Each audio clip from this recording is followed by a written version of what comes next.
And आपकी अगर हम रिलेटिव्स वगैरह पे आएँ, उनके क्या रिएक्शन थे? क्योंकि जब घर परिवार में ऐसा कोई केस होता है ना, तो दूर दूर तक सारे रिलेटिव्स तक ये बात जाती है। एक ना मेरी मम्मी ना बहनों में सबसे छोटी हैं। ओके। और उनके ऊपर 2 बड़ी बहनें हैं। तो जो बीच वाली बहन है ना, मासी मेरी, वो गुरुद्वारे के पास ही किसी एटीएम में या बैंक में आए थे पैसे निकालने। तो मम्मी ने उनको देख लिया, फिर मम्मी ने उनको बताया कि ऐसा ऐसा ये मैटर हो गया। वो ना डर गए, घबरा गए। कहते मैं ना घर जा रही हूँ, मेरी बेटी अकेली है और मुझे इन चक्करों में नहीं पड़ना, पुलिस के चक्कर में। अगर मुझे किसी ने आपके साथ देख लिया, तुम्हारे साथ देख लिया, पंजाबी में बोल रहे थे वो, मैं आपको हिंदी में बता रहा हूँ कि मुझे अगर किसी ने तुम्हारे साथ देख लिया ना, तो पुलिस हमारे भी घर आ जाएगी। ये मेरी मासी की स्टेटमेंट थी। उसके बाद क्या हुआ, मेरी मासी के 2 बड़े बेटे हैं, मैं नाम नहीं डिस्क्लोज़ करूँगा। तो पुलिस वालों को ना नाम पता चल गया था उनका।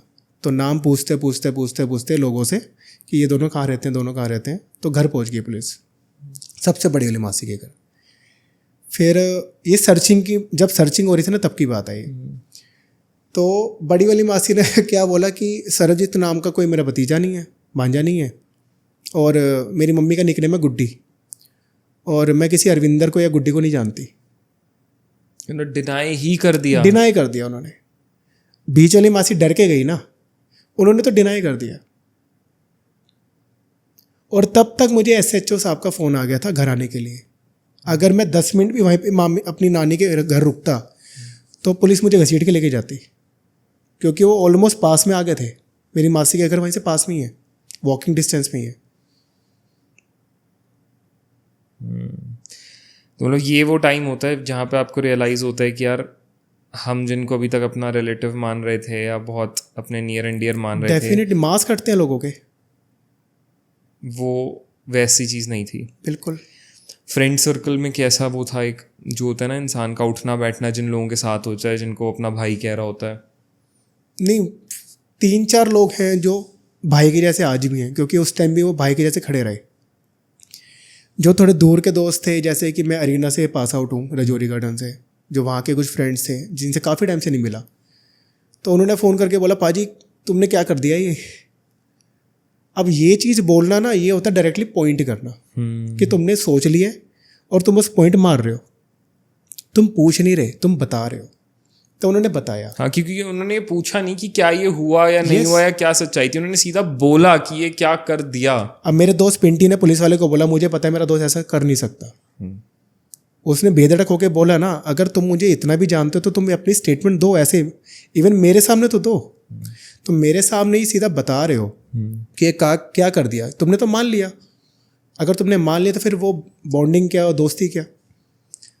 मतलब वो एक ज़रा सा सिर्फ एक पोस्ट के उस पे कि किसी ने फेसबुक पे आपकी फ़ोटो डाल दी और नीचे कुछ भी लिख दिया, तो मीडिया ने भी वही मान लिया, रिलेटिव्स ने भी वही मान लिया, सिस्टम भी उसी पे चल रहा था। बिल्कुल।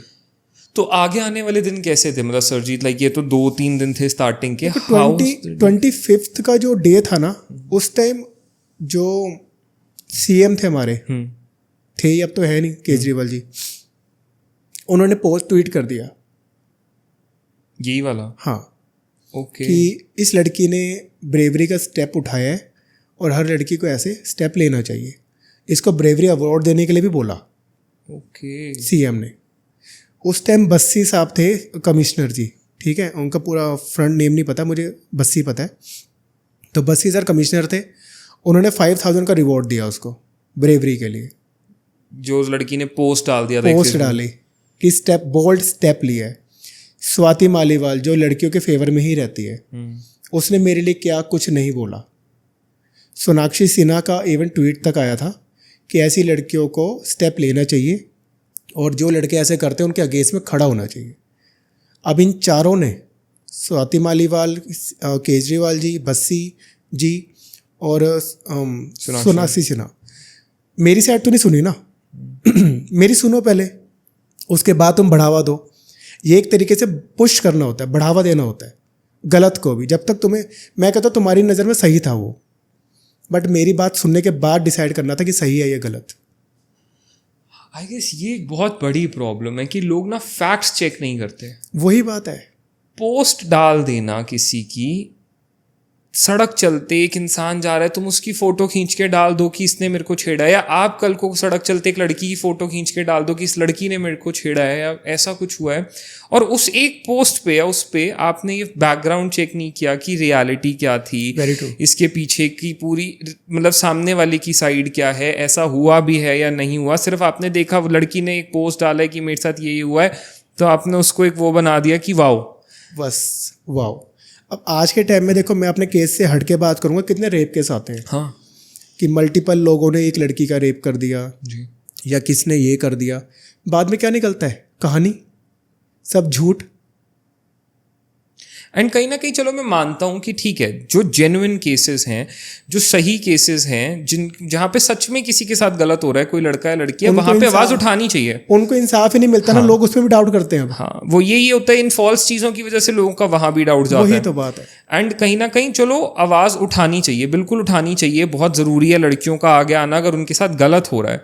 पर फिर फैक्ट चेकिंग भी ज़रूरी है ना, कि वो फैक्ट्स चेक हों कि यार हम अगर किसी पे इतना बड़ा इल्ज़ाम लगा रहे हैं, चाहे मैं कहता हूँ वो लड़का है, चलो मान लिया आपकी सबसे बड़ी डिसएडवांटेज ये है कि आप एक लड़के हो, बिल्कुल, लेकिन उस लड़के की भी तो भाई फैमिली है, उस लड़के के मदर हैं, फादर है, अपनी एक फैमिली है, जो कि इस पूरे इंसिडेंट के बाद तो शैटर हो जाएंगे। बिल्कुल।